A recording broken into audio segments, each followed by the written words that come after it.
I was gonna flash this. Ooh, John wants to show that's big time. Okay. Yeah, Okay, John got wants it. to show you, Debbie. He wants to make. Debbie, What? look at this. Oh, That's cute. You think I can read that small? You have to describe it in words. Well, To me- it's the centerfold of Cook's Illustrated, Uh-huh. and it's about tomatoes. Okay. The heading, make the most of summer tomatoes. I was thinking of scanning it and sending it. Are you interested? Oh, yeah. I love that. In fact, my tomatoes are just coming into my garden. This is killer, Okay, good. just to let you know. Thank you. And by the way, I read that article from your New York magazine, New Yorker. Yes. That is way over my head. I don't understand the words these people say. I had to look up several words just to see what they meant. So I might not be smart enough for that magazine. Oh, I don't know.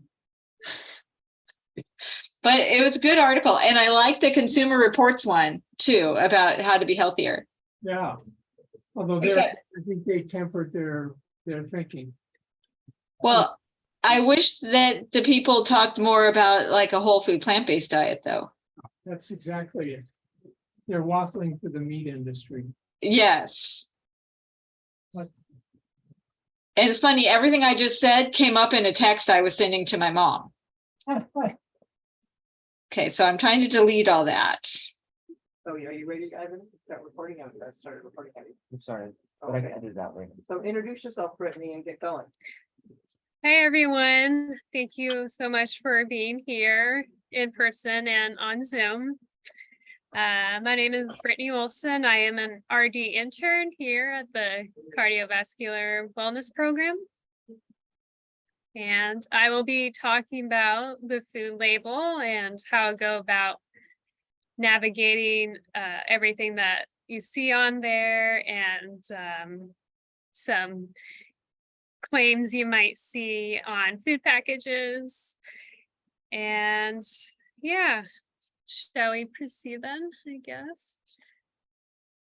Jump in. All right. Whoops.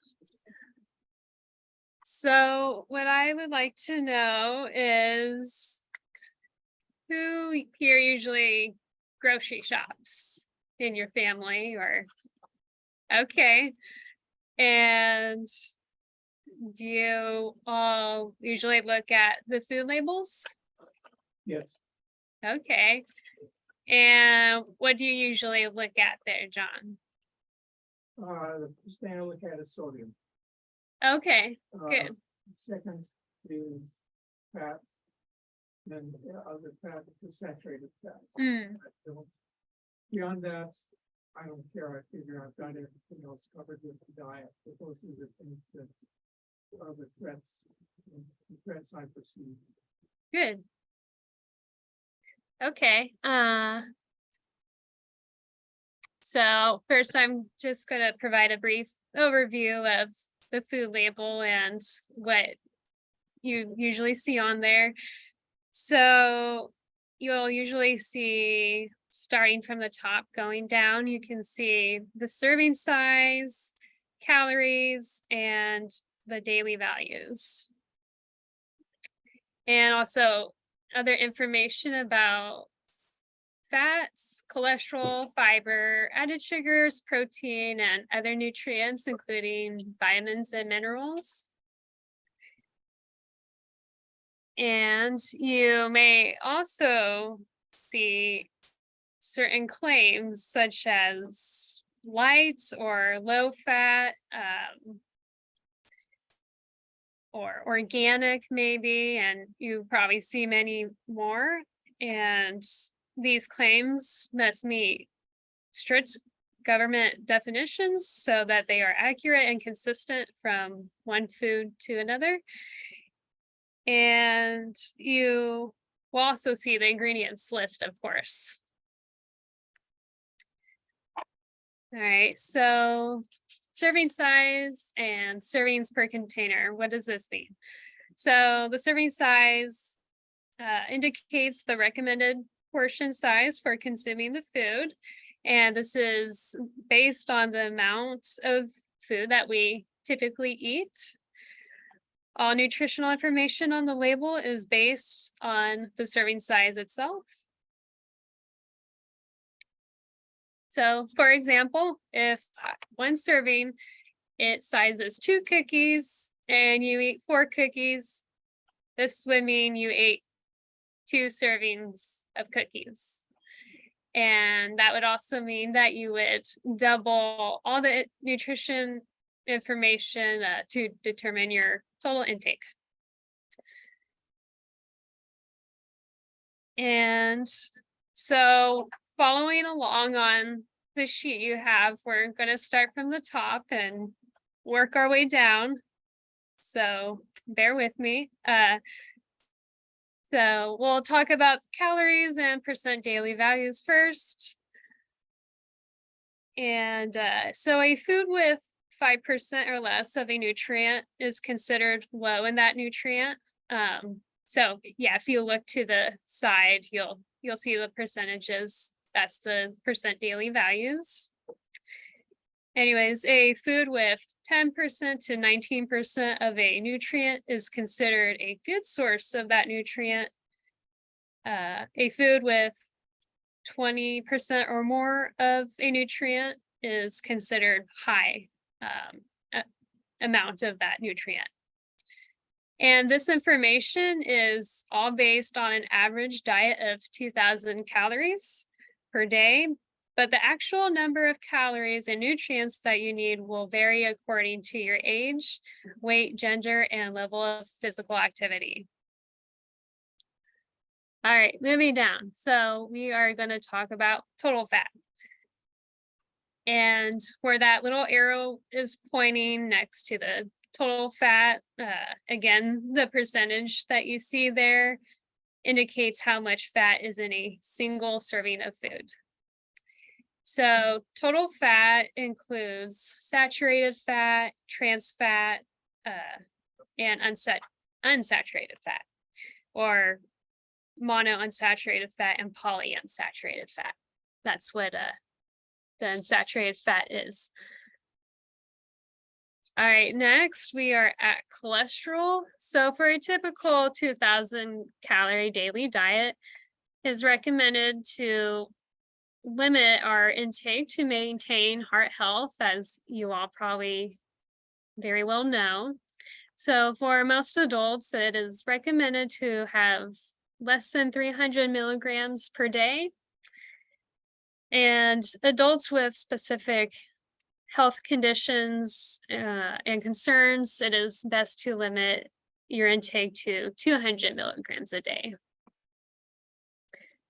So you all probably know about saturated fat, and you probably know that excess intake can raise LDL cholesterol, so that is also known as bad cholesterol.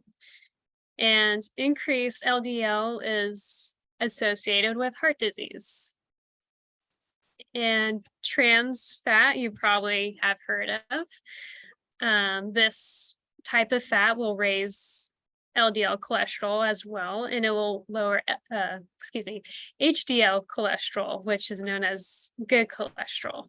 So it is best to try and have minimal amounts of those fats. And sodium. So almost all foods have small amounts of sodium, but many processed foods are high in sodium. So the recommended intake for most adults is 2,300 milligrams. Adults with high blood pressure, or also known as hypertension, or even at risk for high blood pressure, it is best to limit your intake to 1,500 milligrams. And the percent daily value with foods with 20% or more are considered high in sodium. So going back to John, what do you look for when you're looking for the fats and the sodium? When will you put it back and not take it? Well, usually if it's, the other thing I look at is fiber, but with the fat, when I see here that it's 9 grams, Mm-hmm. I look to see if it's saturated. According to that, and this is half of that fat saturated. So that tells me that I'm not gonna use it, I'm gonna have to make it. Very good. So, Yes. And the sodium, I see, my sodium budget for the day is blown with 850 milligrams. Mm-hmm. So that also tells me I have to learn to make this, if I think it's any good, I have to learn to make this, because if I can, it's salty. It's, I physically can because I take the drugs, but my mouth does not like that salty thing. Sure. Mm-hmm. I just said, oh, well, thank you very much. So that's how I look. Okay. Also, on portion size, Mm-hmm.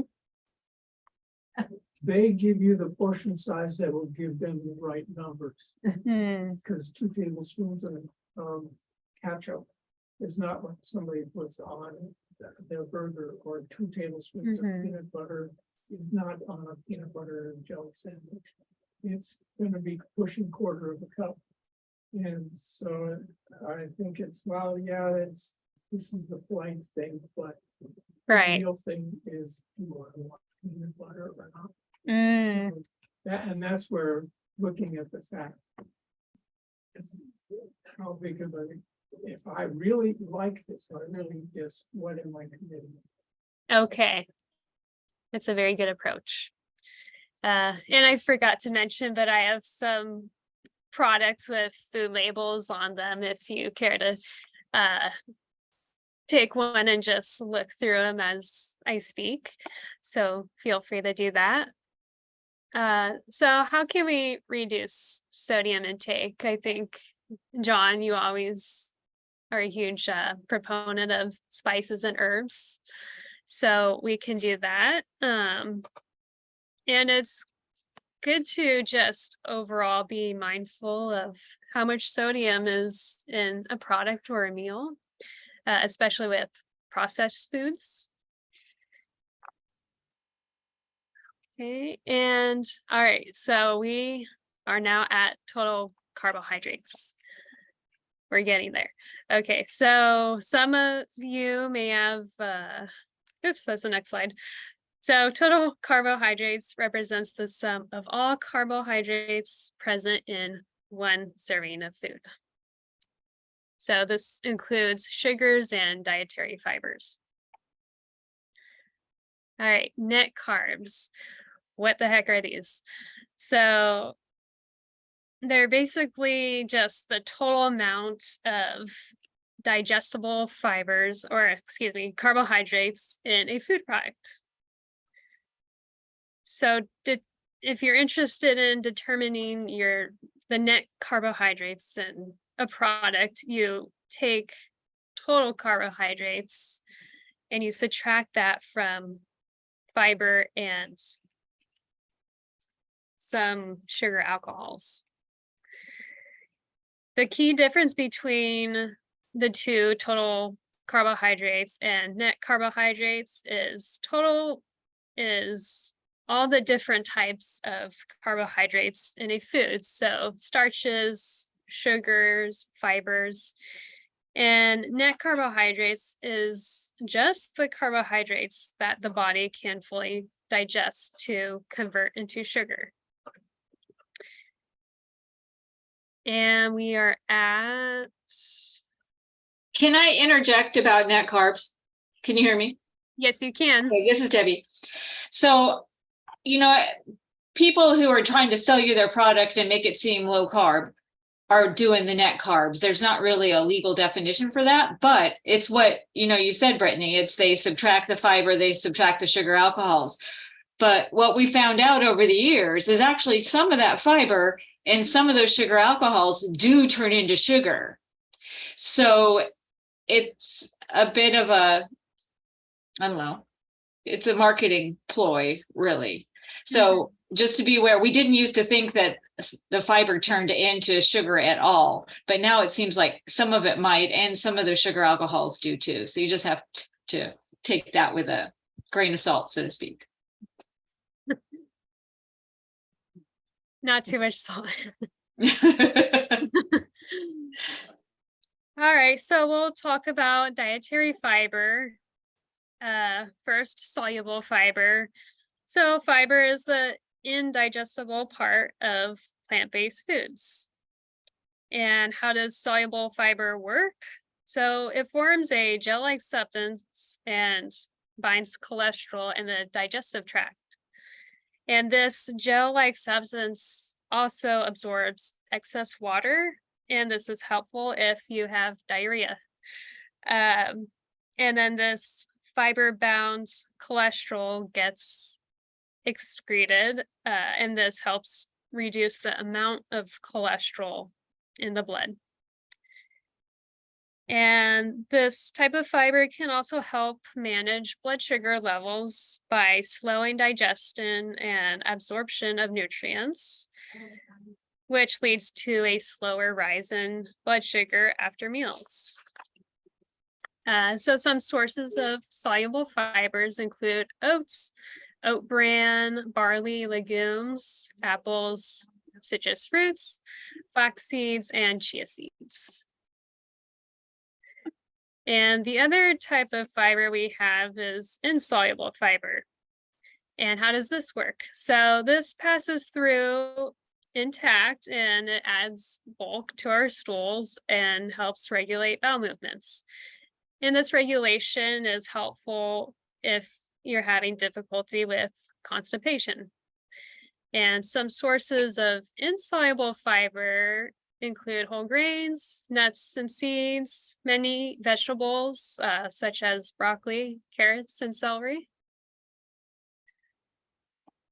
All right, so now we will talk about total carbohydrates.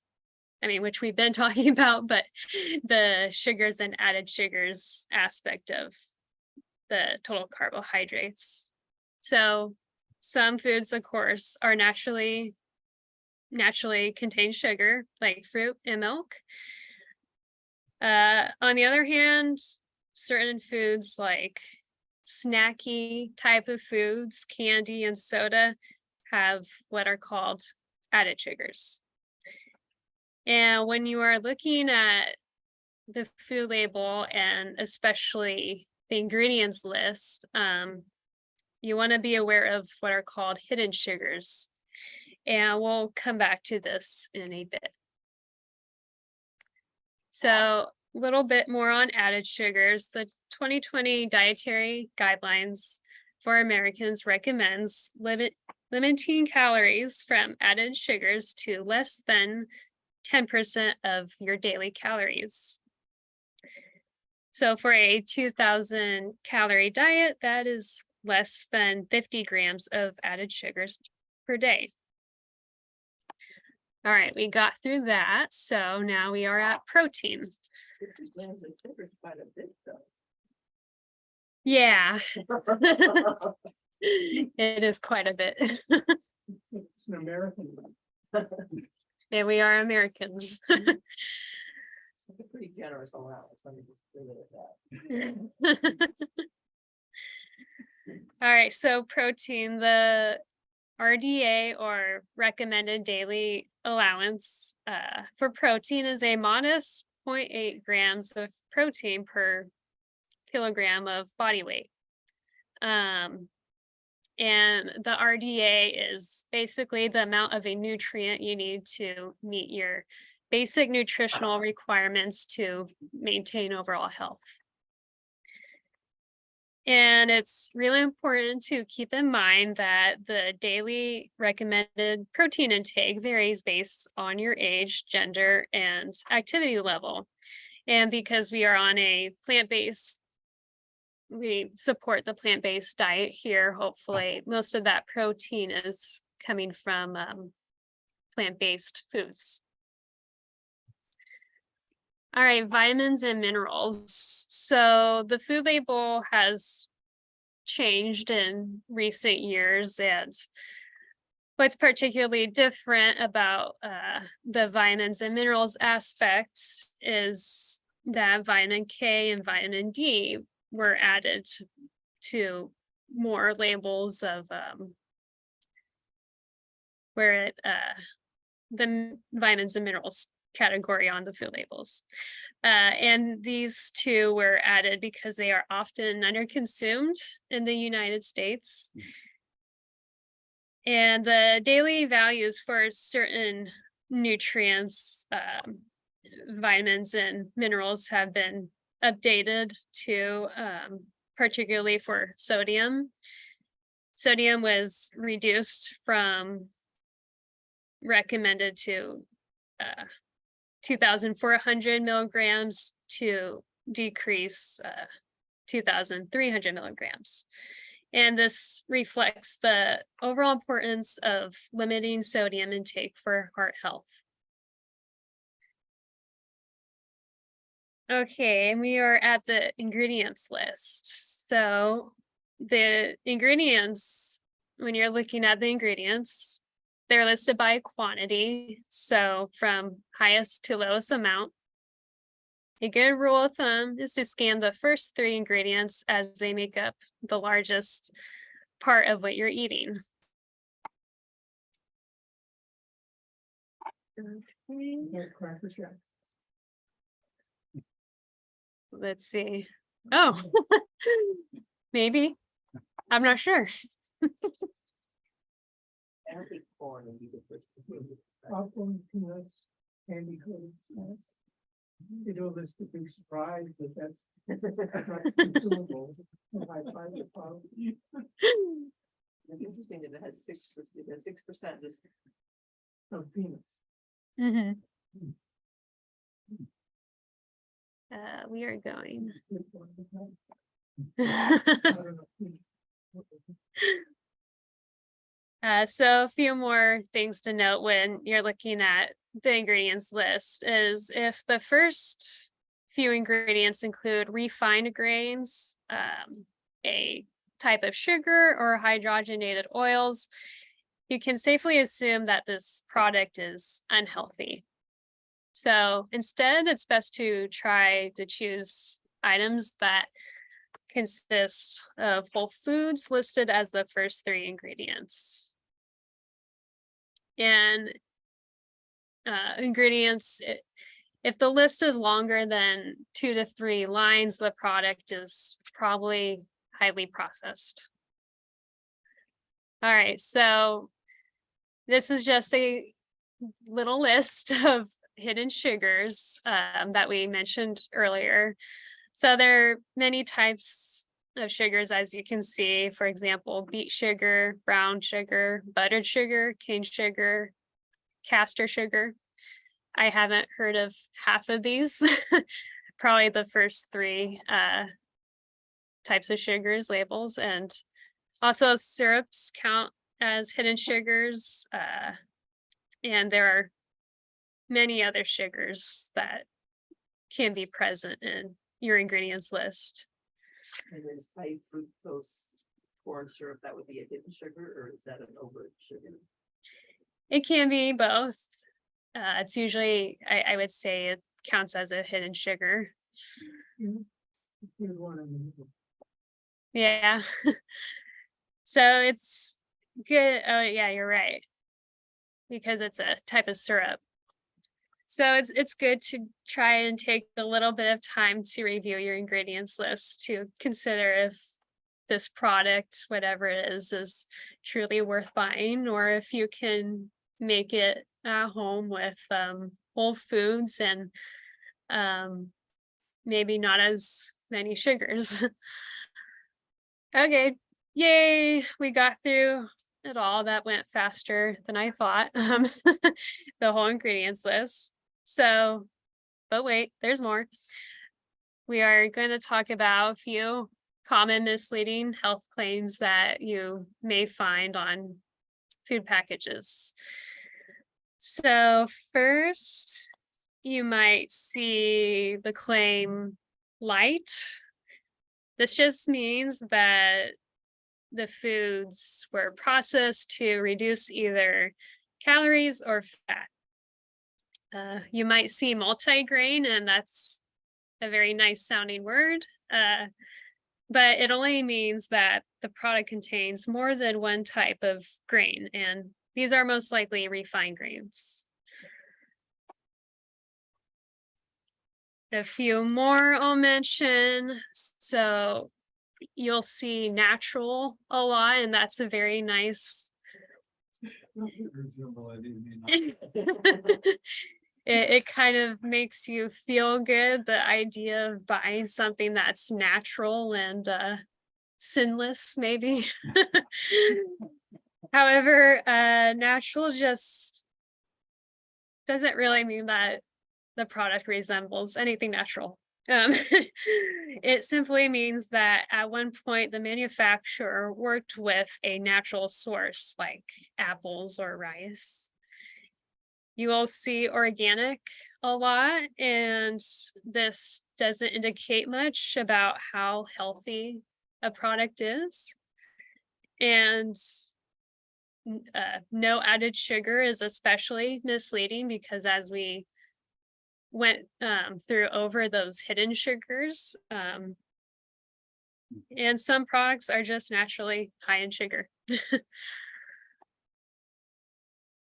All right, a few more. You might have seen low calorie.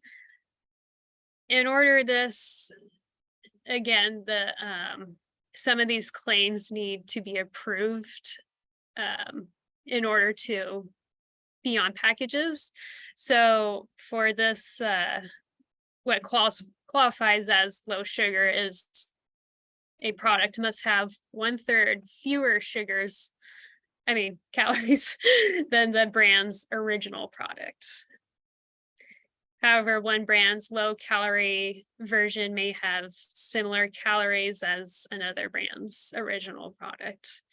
Low fat, so that usually means that the fat has been reduced, but at the cost of adding more sugar, because we want to satisfy our palate. And what use is a product or snack if it doesn't have much fat or much sugar?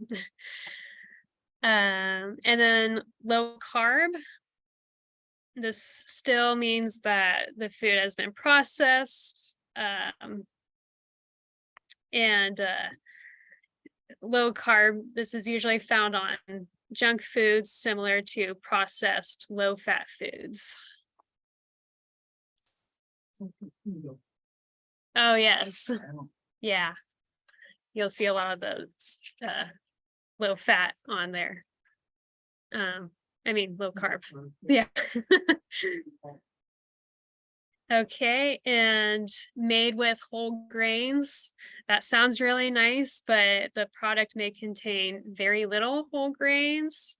So it is, again, best to check the ingredients list to see if whole grains, if they aren't in the first 3 ingredients in order, then the amount is negligible. Gluten-free, you probably see that a lot. That doesn't mean that it's 100% healthy. It just means that it doesn't contain wheat, spelt, rye, or barley. And Truly can't have it. right, yeah. And 0 trans fats. So this means, and again, it's just one of those things where a claim has to meet certain criteria. So this was reviewed and, given the okay to be on a product.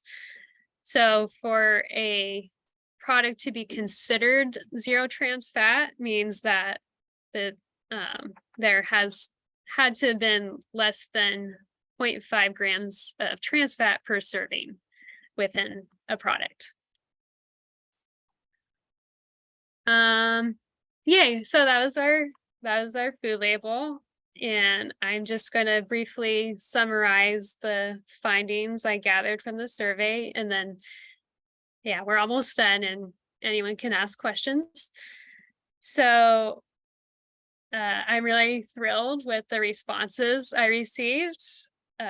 So the purpose of the survey was to assess the efficacy of the nutritional education and resources that are offered here. And it inquired about, what type of diet are you on, or that you follow rather. And we received 38 responses, so that's a lot, I think. So I just, want to thank you all for taking the time to fill that out, and for all the effort you put in. Let's see. So some findings. I was really impressed. So the majority of the population here consume, that's not a word, consume plant-based proteins. Many here also consume fruits and vegetables at least 5 or more times per week. Many are familiar with reading food labels, so now you're more familiar. And most people here consume a variety of plant-based foods. And the majority here are on the plant-based diet. So that's really great. And that's it. That's my dog. Any questions? Well, how about a comment? Yeah. Now, you were, some of the last few slides, where you displayed, advertisements Mm-hmm. on food products that, are misleading or can be misleading. I think about how, most Americans probably look at that and take it at face value, I guess. Mm-hmm. Whereas, being more discriminatory, we're not gonna take that at face value and flip it over. And you're gonna look at this, including ingredients that are underneath it as well. Sure. Mm-hmm. I just wonder, if Americans really knew what they were buying wasn't really, this isn't low calorie at all. Right. This is not Mhm. 70% less fat, because guess what? It's got so much more added sugar to it, Mhm. and sugar can become fat. That's I right. mean, or zero trans fats. Mhm. In all these advertisements, and you just walk into the store, and there they are. They're just saying, gluten-free is another one. Although, as I've looked at those gluten-free labels, sometimes there's a disclaimer at the bottom. This product was manufactured on machinery that processed soybeans, blah, blah, and wheat. Right. Gluten-free, but it was processed on machinery that processes wheat products. Mhm. So maybe it's not completely gluten-free, Sure. So, no, I think that I'm glad you added the slides that have those Okay. advertisements to lure you into buying your product, because it's Mhm. the vitamin fortified, Mm. this, or this, or fewer calories, less fat, more protein, or, it still pays to look at those more closely than you do. Right. And I think we like when words are simple and stand out. We don't want to Yeah. take the time to look at these little words that are often not in our vocabulary. Very. Well, the reminder in Yeah. the food label about the first 3 ingredients, I'd kind of forgotten that. Not in the past, but I kind of forgotten that. And I see that as a takeaway.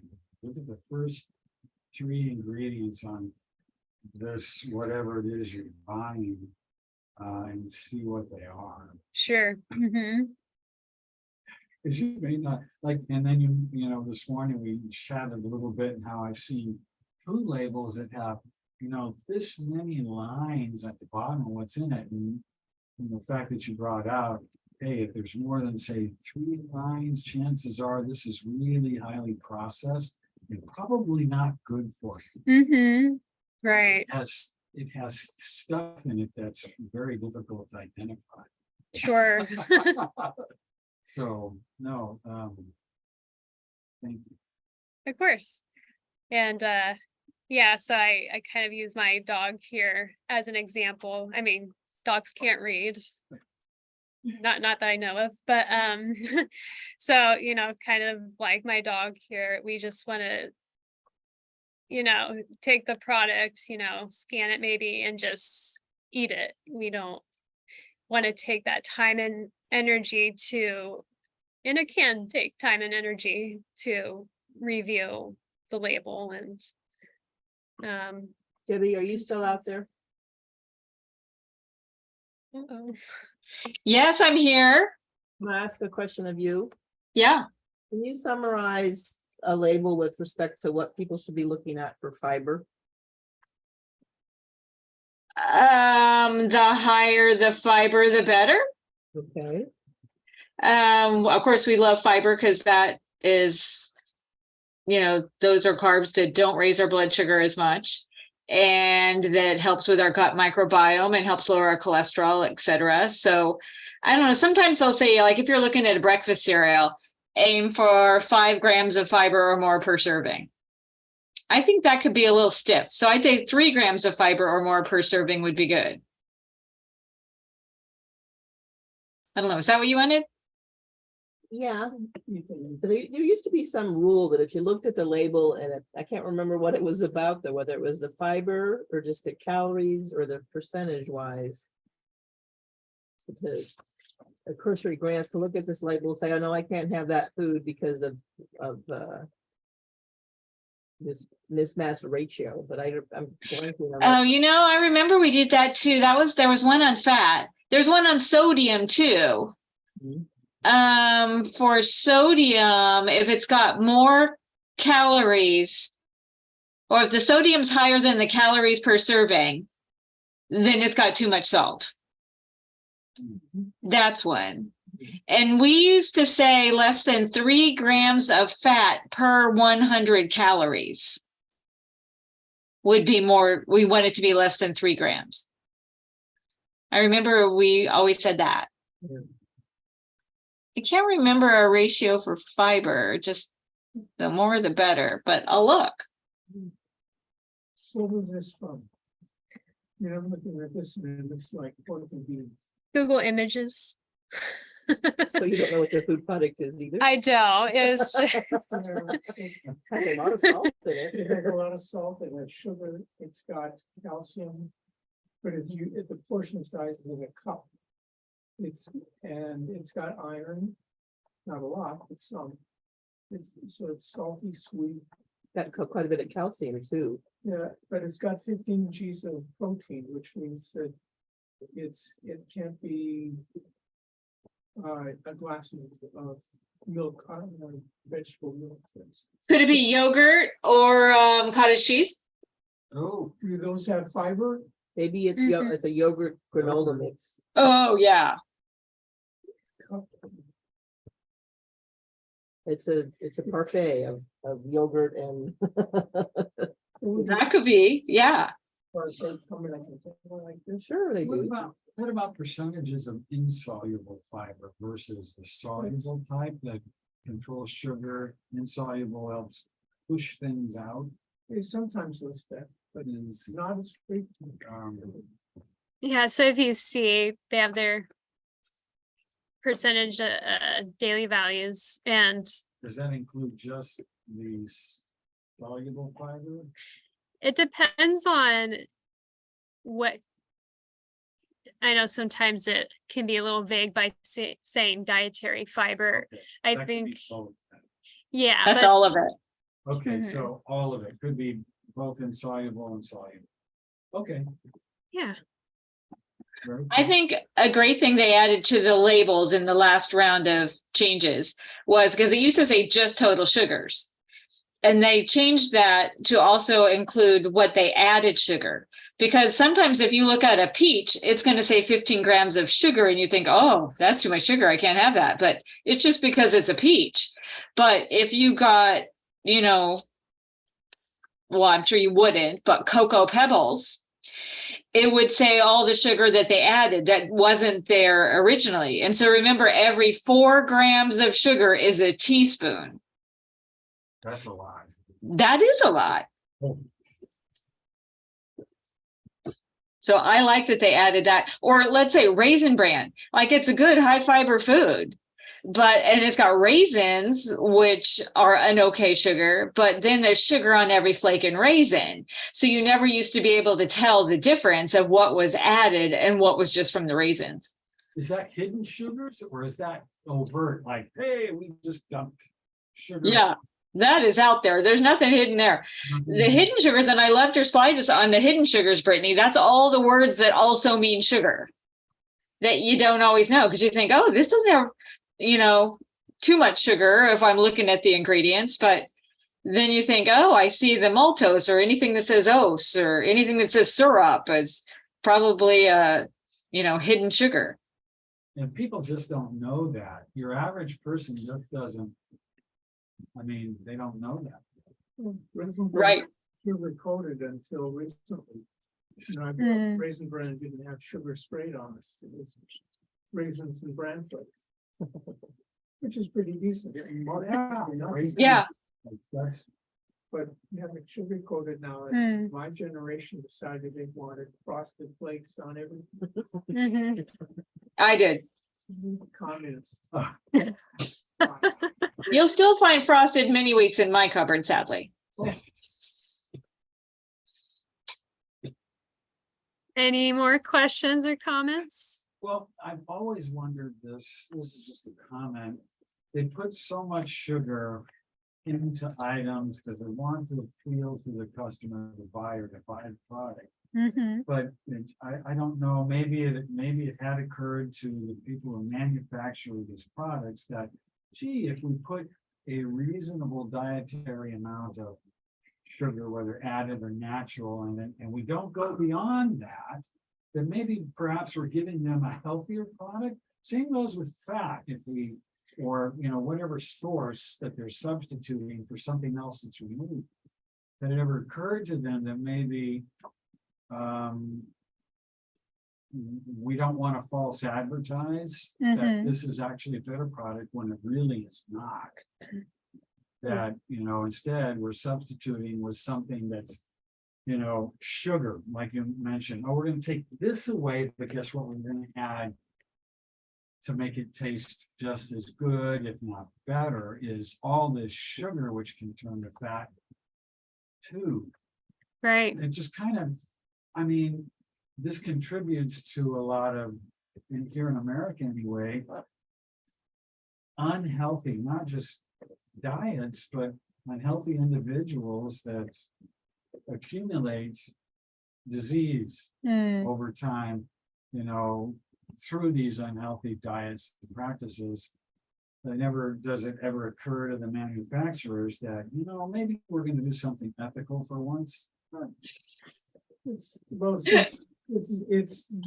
almost exactly the reverse. Yeah, It starts out with a great product, then they and then just, they get a manager who says, if you up the sugar, which we can get at $20 a ton, we don't have to buy the corn at $100 a ton. So let's move the balance up our profit. That's why you have to say, I can make this. Because you know that if you buy it as it is right now, and it's wonderful, by the time 5 years have elapsed, what you bought is not there anymore. And so Okay. you only see, when you see how it is made, you can say, it might taste, but I know how it's changing. And that's the only time you can control it, but because somebody is always going to bottom line you.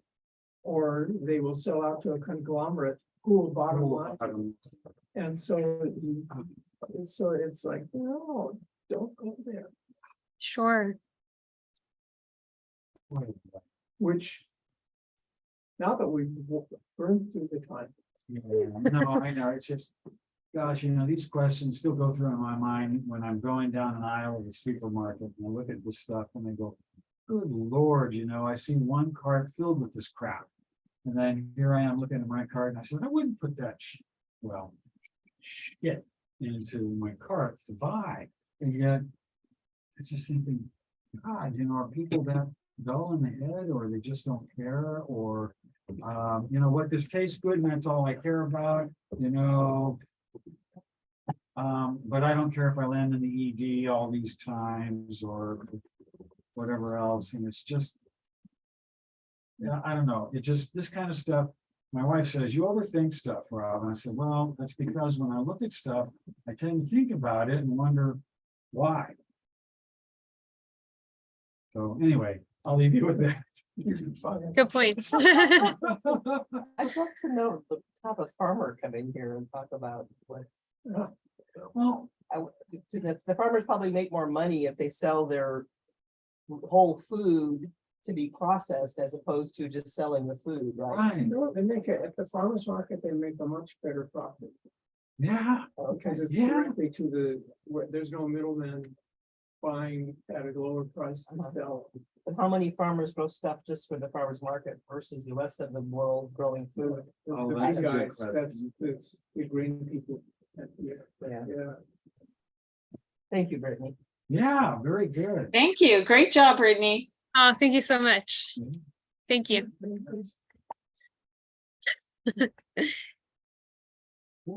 Yeah, that was fun.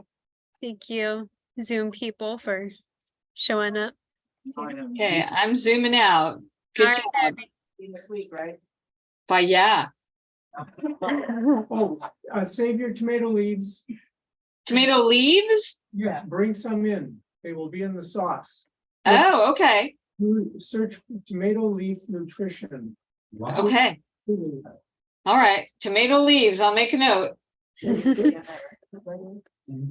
can scan it and send you some. All right. Bye, guys. Bye, Debbie. I'll probably send it to you.